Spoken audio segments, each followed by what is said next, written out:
दोस्तों, जैसा कि 2 दिन पहले पूरे देश में 26 जनवरी मनाई गई। सारे स्कूल में, सरकारी कार्यालयों में, लोग अपने घरों पर हर जगह से 26 जनवरी को बहुत अच्छे से मनाया गया। दोस्तों, फिर वैसे ये घटना भी सामने आई कि 26 जनवरी के दिन एक टीचर जो कि उसके स्कूल में एक महिला टीचर थी जो कि उसके स्कूल में काम कर रही थी। 26 जनवरी का जब समापन होता है, जब सारे बच्चे घर जा चुके थे, तो वो उसको लेकर के अपने जो पर्सनल रूम होता है, जो ऑफिस होता है, वहां पर चला जाता है और फिर उस ऑफिस में उसके साथ वो गलत काम कर रहा होता है। वो बिल्कुल ही दंग रह जाता है ये कहानी आने के बाद। दोस्तों, आइए पूरी कहानी को जानते हैं, लेकिन उससे पहले जो नए दर्शक है जिन्होंने चैनल को सब्सक्राइब नहीं किया तो चैनल को सब्सक्राइब कर लीजिएगा। वीडियो कहाँ से देख रहे हैं ये भी कमेंट करके जरूर बताइएगा। और हाँ दोस्तों, वीडियो अच्छी लगी तो लाइक और हाइप करना बिल्कुल भी ना भूलिएगा दोस्तों। तो चलिए दोस्तों, अब देर ना करते हुए कहानी की शुरुआत करते हैं। नमस्कार दोस्तों, स्वागत है आपका हमारे यूट्यूब चैनल में। दोस्तों, आज की जो सच्ची घटना है, ये घटना मध्य प्रदेश का जिला जबलपुर का है। यहीं पर रहने वाला दिवाकर उम्र लगभग 34-35 साल के आसपास थी। पेशे से वो एक किसान होता है। खेती बाड़ी में उतना ज्यादा सब कुछ इनकम नहीं होता था। उसकी पत्नी, जिसका नाम सुनीता था, और उम्र जिसकी 32 साल के आसपास थी, 2 बच्चे होते हैं।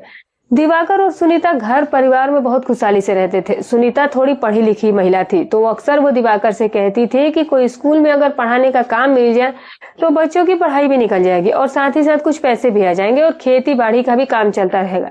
दिवाकर अक्सर ही सुनीता को मना करता था कि पढ़ाई लिखाई तो ठीक है, लेकिन पढ़ाना ठीक नहीं है, क्योंकि प्राइवेट स्कूल में तुम कितना ही पाओगी, 5-6 हजार रुपया पाओगी और इससे घर का कोई गुजर बसर होने वाला नहीं है। तो वो कहती है कि तुम खेतों में भी मुझे काम नहीं करने देते हो, मैं सारा दिन तो वैसे भी घर पर रहती हूँ, तो इससे तो अच्छा है कि मैं कोई स्कूल पकड़ लेती हूँ, पढ़ाऊंगी और साथ ही साथ बच्चे भी उसी स्कूल में जाएंगे, तो क्या दिक्कत है। सुनीता जो थी वो पढ़ी लिखी थी। उसको कहती है कि मेरी जो पढ़ाई है वो भी वैसे बर्बाद जा रही है, तो इससे अच्छा है कि मैं कुछ इसका फायदा उठा लूं। तो आखिर दिवाकर मान जाता है, कहता है कि ठीक है, फिर तुम्हें जो अच्छा लगे वो करो। घर से लगभग 7 किलोमीटर दूर एक विद्यालय होता है जो कि उसमें बहुत सारे बच्चे पढ़ने के लिए जाते थे। क्योंकि घर के आसपास कोई खास विद्यालय था नहीं, तो सुनीता उस विद्यालय में पढ़ाना शुरू कर देती है। वहां पर जाती है, बातचीत करती है, अपना इंटरव्यू वगैरह देती है। तो जो वहां के प्रबंधक होते हैं, जो प्रिंसिपल होते हैं, वो दोनों एक ही होते हैं, जिनका नाम राजकिशोर होता है। राजकिशोर सुनीता की सारी डिग्रियां देखता है, उससे कुछ पूछता है, क्योंकि जो सुनीता होती है वो गणित पढ़ाया करती थी। उसका मैथ जो था वो बहुत ही अच्छा था। उसका इंटरव्यू लगाया जाता है और फिर उसका सिलेक्शन हो जाता है। सुनीता दिखने में काफी खूबसूरत थी, उसके 2 बच्चे भी थे, लेकिन देख करके उसे ये अंदाजा नहीं लगाया जा सकता था कि इसके 2 बच्चे भी हुए। अब उसकी खूबसूरती जो थी वाकई में लाजवाब थी। जब राजकिशोर उसे देखता है तो उसकी खूबसूरती पर तुरंत फिदा हो जाता है और उसे कहता है कि ठीक है, कोई बात नहीं, तुम जो बड़ी कक्षाओं में नहीं पढ़ा सकती हो, तुम छोटे बच्चों को पढ़ाओ, मैं तुम्हें बिल्कुल रखने के लिए टीचर के तौर पर तैयार हूँ। दोस्तों, राजकिशोर जो है वो सुनीता से कहता है कि ठीक है, कल से आ जाना। सुनीता घर आती है और दिवाकर से कहती है कि मुझे 10,000 रुपए सैलरी मिल रही है और कल से मुझे पढ़ाने के लिए कहा गया है। दिवाकर कहता है कि ठीक है, फिर कोई बात नहीं। दोस्तों, फिर सुनीता अगले दिन सज धज के तैयार होकर के विद्यालय पहुंच जाती है। राजकिशोर उसे देखता है तो वो बहुत ज्यादा देख करके खुश हो जाता है, क्योंकि वो आज और भी ज्यादा खूबसूरत लग रही थी। राजकिशोर सबसे पहले उसे ऑफिस में बुलाता है और फिर उसके बाद जो प्रार्थना वगैरह की प्रक्रिया होती है वो सारा सब कुछ हो जाता है। सुनीता भी प्रार्थना में जाती है और जब प्रार्थना में पहले तो सुनीता का होता है और फिर जितने भी टीचर और स्टाफ होते हैं, मेल में जितने भी होते हैं, वो सभी लोग सुनीता को ही देखे जा रहे थे और मन ही मन ये सोच रहे थे कि ये जो प्रबंधक है, अब इसको वो छोड़ेगा नहीं, क्योंकि जो प्रबंधक था वो अपने चरित्र को लेकर बहुत ही चर्चित था पूरे ही विद्यालय में। वो ऐसी कोई महिला बची नहीं थी जिसने उसने उसका शोषण ना किया, उसके साथ गलत रिश्ते ना कायम किया हो। वो ऐसी महिलाओं को खोजा करता था कि जो कि पैसा भी ले ले और उसके साथ समय भी बिताए। यानी कि कुल मिलाकर के उसके चरित्र इसी चीज के लिए प्रचलित हो गया था कि जो राजकिशोर है वो महिलाओं में कुछ ज्यादा ही दिलचस्पी रखता है, कुछ ज्यादा ही उनके साथ वो कारनामे करने में माहिर था। दोस्तों, ऐसी ही महिलाओं को वो खोजा करता था जानबूझ करके, ताकि उसके साथ वो सब कुछ कर सके। अब सारा प्रार्थना वगैरह जो है स्कूल की समाप्त हो जाती है, सुनीता की क्लास लग जाती है। सारे स्टाफ लोग जो टीचर के थे वो बैठे हुए थे और सभी एक दूसरे से परिचय करने लगते हैं कि ये नई आई है, नई आई है। सुनीता अपना परिचय देती है, तो उसमें कुछ महिलाएं भी होती है और कुछ पुरुष भी होते हैं। सबसे ज्यादा महिला होती है, पुरुषों की संख्या नाम मात्र की थी, क्योंकि जो प्रबंधक था इन सब चीजों का वो बहुत ज्यादा शौकीन था। वो ऐसी खूबसूरत खूबसूरत महिलाओं और लड़कियों को रखता ही था जो कि पढ़ाए भी और साथ ही साथ उसकी जरूरतों को भी पूरा करे। दोस्तों पहला उसका घंटा लग जाता है पढ़ाने का। वो जाती है और पढ़ाती है और पढ़ा करके वापस आ जाती है। वहीं से इसकी दिनचर्या शुरू हो जाती है। अब जब उसका पीरियड खाली होता, कोई पढ़ाने वाला क्लास नहीं रहता, तो जो वो प्रबंधक राजकिशोर होता था उसको वो अपने ऑफिस में बुला लिया करता था और कहता था कि तुम आ करके ऑफिस में मेरा जो ये पर्सनल काम है वो थोड़ा देख लिया करो। तो वो कहती है कि ठीक है, और वो काम देखना शुरू कर देती है। लेकिन जो उसके पीछे की मंशा थी उसकी कोई समझ नहीं पा रहा था। राजकिशोर अब सुनीता के ऊपर विशेष ध्यान देने लगता है। जब भी सुनीता को खाली टाइम रहता वो उसे ऑफिस में बुला लेता था और उसको काम के बहाने वो उसे उधर उधर छुआ भी करता था। फिलहाल सुनीता को ये सब चीजें कुछ अटपटी नहीं लगी कि शायद उसे अगर अटपटी लगी होती तो फिर शायद वो दोबारा ऐसा करने का हिम्मत भी नहीं करती और ना ही राजकिशोर का मन आगे बढ़ता। कहीं ना कहीं इससे राजकिशोर का साहस बढ़ रहा था। दोस्तों एक दिन छुट्टी हो जाती है तो राजकिशोर जो होता है वो सुनीता से कहता है कि तुम थोड़ी देर के लिए यही रुक जाओ, तुमसे थोड़ा सा काम है, निपटा करके ही चली जाना, क्योंकि वैसे भी मैं अकेला हूँ और ये जो काम है वो तुम्हारे अलावा और कोई कर भी नहीं सकता है। तो सुनीता कहती है कि ठीक है। सारा स्कूल जो भी लोग थे वो सभी घर चले गए थे। सुनीता और राजकिशोर अभी तक विद्यालय में बैठे हुए थे। पूरा विद्यालय जो था वो खाली था। राजकिशोर को आज मौका मिल गया था। वो काम के बहाने सुनीता को अपनी ऑफिस में बैठा लेता है। शायद सुनीता को राजकिशोर जो था वो बहुत दिन से इन सब चीजों के लिए सोच रहा था, लेकिन वो चीजें हो नहीं पा रही थी, तो आज उसे मौका मिल गया था। सुनीता को जब पकड़ लेता है तो सुनीता का जवाब कुछ ऐसा रहता है जिसकी कल्पना नहीं किया जा सकता है। सुनीता जो है वो टच से मस्त नहीं होती है। अब धीरे धीरे करके राजकिशोर के हौसले बढ़ते गए थे और देखते ही देखते जो राजकिशोर होता है उसके हाथ सुनीता के शरीर के जितने भी अंग थे उन पर वो फेरना शुरू कर देता है। देखते ही देखते दोनों जो है वो अपना होश खो बैठते हैं और सुनीता और राजकिशोर का वो पहला दिन होता है जब दोनों के बीच में गलत रिश्ते बनते हैं। दोनों अपना काम निपटा लेते हैं और फिर उसके बाद सुनीता से राजकिशोर कहता है कि जाओ, अब काम हो गया है। तो मैंने तो इसीलिए तुम्हें रोका था कि किसी तरीके से मैं तुम्हारे साथ बात आगे बढ़ा सकूं। सुनीता मन ही मन बहुत खुश थी। राजकिशोर अपने जेब से 500 की नोट निकलता है और कहता है कि जाओ, बच्चों के लिए कुछ खाने पीने के लिए लेकर जाना। 500 के नोट वो पा करके बहुत ज्यादा खुश हो गई थी। उसे लगा था कि यार एक बार के 500 मिले हैं, अगर महीने में 10 बार भी ऐसा हो गया तो 5000 रुपए तो ऐसे ही बन जाएंगे, ऊपर से 10,000 की सैलरी, 15,000 रुपए, और पति को पता भी नहीं चलेगा। धीरे धीरे करके जो सुनीता का मनोबल था वो यही से बढ़ना शुरू हो जाता है। अब राजकिशोर को सुनीता की रोज की ही आदत लग जाती है। हर छुट्टी के आधे घंटे बाद उसे रोक लेता है और फिर उसके साथ ये सारा कार्यक्रम चलाने लगा था। कभी तो पैसे देता और कभी ना भी देता था। लेकिन राजकिशोर के पास इतना पैसा था कि उसे लगा कि 2-4-500 उसके लिए कुछ नहीं है। सुनीता को भी उसको चस्का लगा हुआ था। 500 देता और सुनीता के साथ सब कुछ कर लेता था, अपना काम पूरा कर लिया करता था।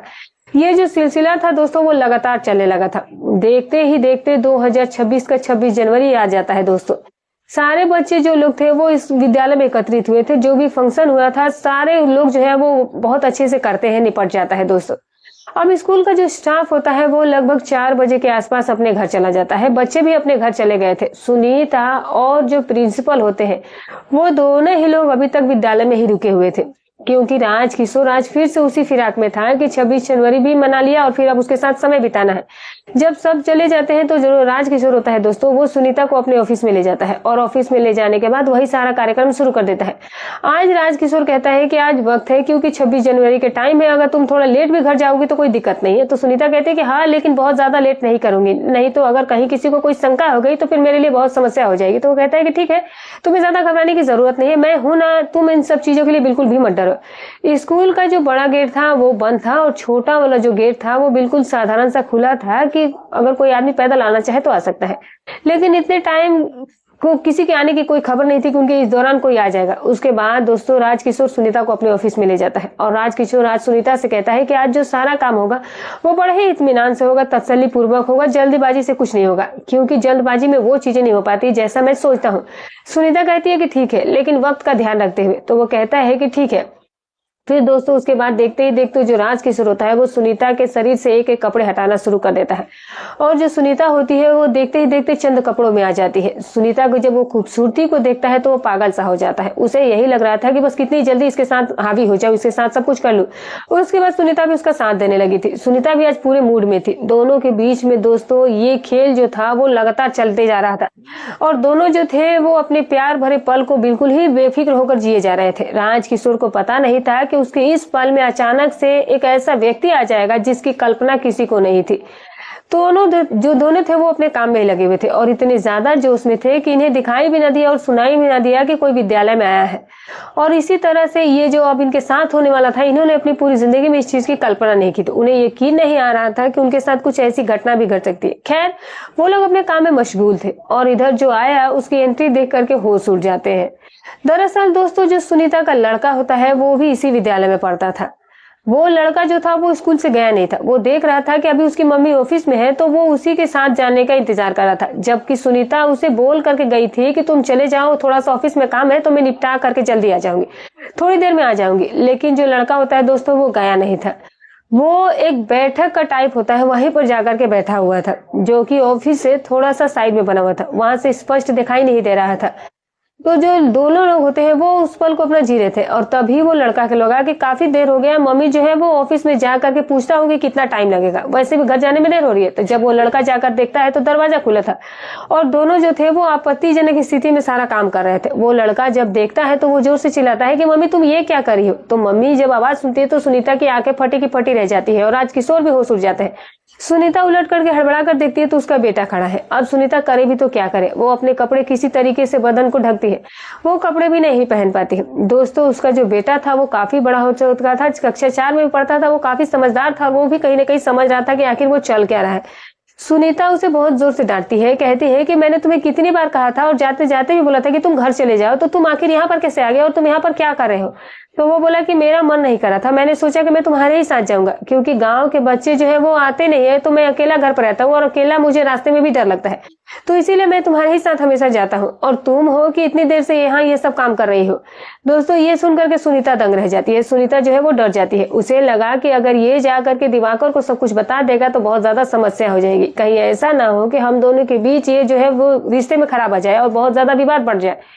वो बैठ करके अब सोचना शुरू कर देती है। राजकिशोर कहता है कि क्या हुआ, तो वो कहती है कि अब समस्या जो है वो बहुत बड़ी हो गई, अब ये जा करके अगर मेरे पति को बता देगा तो फिर मेरा विद्यालय भी बंद हो जाएगा ना, और साथ ही साथ मेरे ऊपर जो मार दंडे पड़ेंगे वो तो अलग ही। तो वो बोला कि तब अब क्या किया जाए, तो वो कहती है कि कोई रास्ता निकालो वरना बहुत बड़ी प्रॉब्लम हो जाएगी। तो राजकिशोर कहता है कि इसे रास्ते से हटा दिया जाए क्या। इतना सुनकर के सुनीता जो है वो चौंक जाती है, कहती है कि नहीं नहीं, ये तो मेरा बेटा है। तो राजकिशोर कहता है कि फिर अगर दो ही रास्ता है तुम्हारे पास, या तो तुम मार खा लो, स्कूल आना बंद कर दो, या फिर इसे रास्ते से हटा दो, वरना तुम्हारी जिंदगी में भूचाल आने वाला है। सुनीता जब अपनी जिंदगी के बारे में सोचती है और दिवाकर की मार के बारे में सोचती है तो वो डर जाती है। वो सोचती है कि इससे तो अच्छा है कि इसे ही रास्ते से हटा दिया जाए। दोस्तों, वो एक खौफनाक प्लान बनाती है जिसकी कल्पना शायद किसी ने नहीं की होगी। सुनीता कहती है कि जो तुम्हें सही लगे राजकिशोर वही करो। राजकिशोर कहता है कि ठीक है, लेकिन तुम यहाँ से हट जाओ। तो वो कहती है कि ठीक है, मैं यहाँ से हट जाती हूँ। सुनीता अपने बेटे से कहती है कि तुम 2 मिनट यही बैठो, मैं अपना बैग लेकर के आती हूँ। वो लड़का कहता है कि ठीक है। सुनीता अपने ऑफिस से बाहर निकल आती है। राजकिशोर ऑफिस में उसे लड्डू देने के बहाने बुलाता है और लड्डू जैसे ही राजकिशोर उसे देना चाहता है तो फिर वो अंदर से दरवाजा बंद कर लेता है और साथ ही साथ उसका गला दबा देता है, और तब तक गला दबाता है जब तक कि वो इस दुनिया से चला नहीं जाता।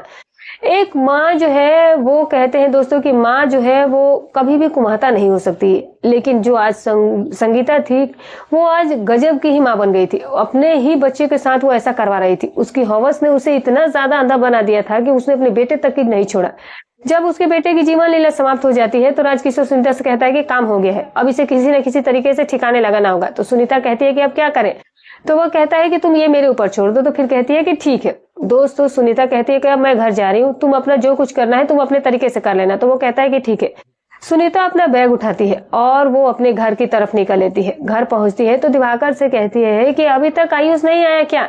तो वो बोले कि नहीं, अब तक तो नहीं आया। तो वो बोली कि वो तो कब का स्कूल से निकल चुका था, मैंने उसे बोला भी था कि तुम घर चले जाओ, मैं थोड़ी देर में आ जाऊंगी, मुझे थोड़ा सा काम था। तो वो कहा कि नहीं, लेकिन अब तक वो आया नहीं।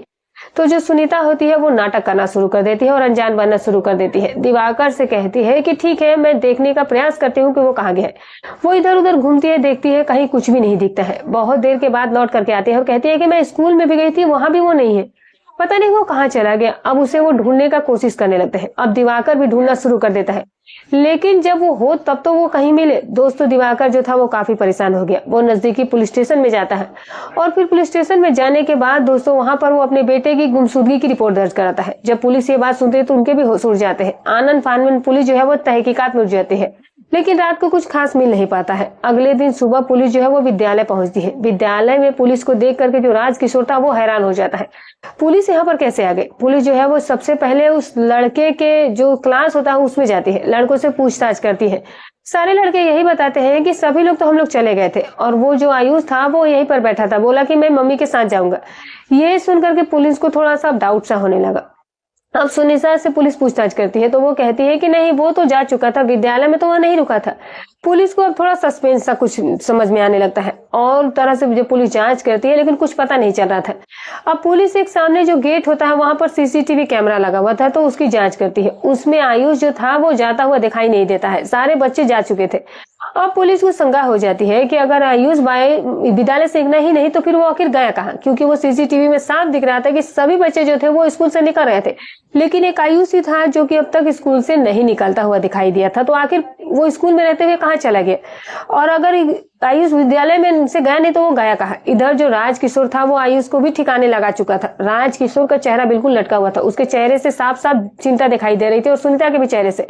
पुलिस को शंका होने लगती है तो पुलिस सुनीता को सबसे पहले पकड़ती है और उसको कहती है कि इसे थाने लेकर के चलो, यही बताएगी कि असल में इसका बेटा कहाँ है। पुलिस जो है सुनीता को अब थाने लेकर के पहुंच जाती है और उससे पूछताछ करना। पहले तो उसे नॉर्मली पूछा जाता है लेकिन वो कुछ नहीं बताती है, लेकिन जब पुलिस अपने तरीके से पूछताछ करती है तो सुनीता टूट जाती है और वो सारी चीजें जो है वो तोते की तरह रटना शुरू कर देती है। वो बताती है कि दरअसल ऐसा ऐसा मामला हुआ था और जो मेरा बेटा था उसने सब कुछ देख लिया था और राजकिशोर ने ऐसा ऐसा उसके साथ किया। पुलिस प्रशासन ने सुनीता के मुंह से ये बात सुनी तो फिर अपने सर पीट लिया, बोले कि कैसी तुम माँ हो, तुम कैसी औरत हो कि तुमने अपने बेटे को अपने हवस के लिए ही मार दिया। दोस्तों, पुलिस जो है वो आनन फानन में राजकिशोर के घर पहुंचती है और राजकिशोर को गिरफ्तार कर लिया जाता है। राजकिशोर भी एकदम से शॉक्ड रह जाता है कि आखिर मुझे क्यों गिरफ्तार किया गया। वो बहाने बनाना शुरू कर देता है तो पुलिस कहता है कि चलो तुम्हारी प्रेमिका जो है वो तुम्हारा इंतजार कर रही है। ऐसा कह करके और सुन करके राजकिशोर भी दंग रह गया था। पुलिस सब उसे लेकर आती है और पहले तो राजकिशोर को खूब खातिरदारी की जाती है और सुनीता को भी की जाती है। दिवाकर थाने पहुंचता है और जब वो ये बातें सुनता है तो वो भी सर पीटने लगता है और कहता है कि मैं तुमसे बार बार कह रहा था कि तुम विद्यालय पढ़ाने मत जाओ। मैंने तुम्हें पहले ही बताया था कि जिस विद्यालय में जाओगे सबसे पहले तुम्हारे साथ यही हो गया और तुम इतनी ज्यादा इस चीज में अंधी हो गई थी कि तुमने अपने ही बेटे को बेटे के साथ ऐसा कर दिया। दोस्तों, दिवाकर जो था वो छटपटा कर सर पीट कर रह जाता है, उसके पास कोई रास्ता नहीं था। पुलिस जो है वो दोनों के ऊपर FIR दर्ज करके संबंधित धाराओं में जेल भेज देती है और इधर दिवाकर की दुनिया उजड़ चुकी थी। दिवाकर बेचारा अब करता भी तो क्या करता, बेटे के गम में बिल्कुल वो पागल सा हो गया था। जिसके साथ ऐसी घटना घटी होगी दोस्तों, सोचिए उसके ऊपर क्या बीतती होगी, क्या उसका दिल जानता होगा। वो बेचारा बस किसी तरीके से खुद को संभालने का प्रयास कर रहा था, लेकिन उसके बेटे की याद हमेशा ही उसे सताती थी क्योंकि वो सबसे छोटा बेटा और दुलारा बेटा था उसका। आखिर वो कर भी अब क्या सकता था। दोस्तों, बहुत सारी ऐसी घटनाएं जो है वो समाज में हो जाती है कि जो औरतें हैं, कुछ औरतें जो है वो अपनी जरूरत पूरा करने के लिए कभी बेटे को, कभी सास को, कभी ससुर को, जो भी उसे रास्ते में रोक टोक करे वो उनको हटा देती है। तो इस तरह की औरतों से सतर्क रहे और ऐसी महिलाओं से जितना हो सके रिश्ते रखने से बेहतर हो सके कि बिना रिश्ते के ही रहे तो ज्यादा बेहतर है। ऐसी औरतों के साथ रहने का कोई मतलब नहीं है। ये महिलाएं जो है वो समाज में सिर्फ और सिर्फ गलत संदेश देने का काम करती हैं। तो दोस्तों, हमारी कहानी सुनाने का उद्देश्य किसी की भावनाओं को ठेस पहुंचाना नहीं है, ना ही किसी के दिल को आहत करना है। बस केवल आपको सतर्क करना है, आपको जागरूक करना है। तो दोस्तों, अगर वीडियो अच्छी लगी हो तो एक लाइक जरूर कर दीजिएगा। तो फिर मिलूंगी कल एक और नई रोचक कहानी के साथ। तब तक अपना और अपने परिवार का ख्याल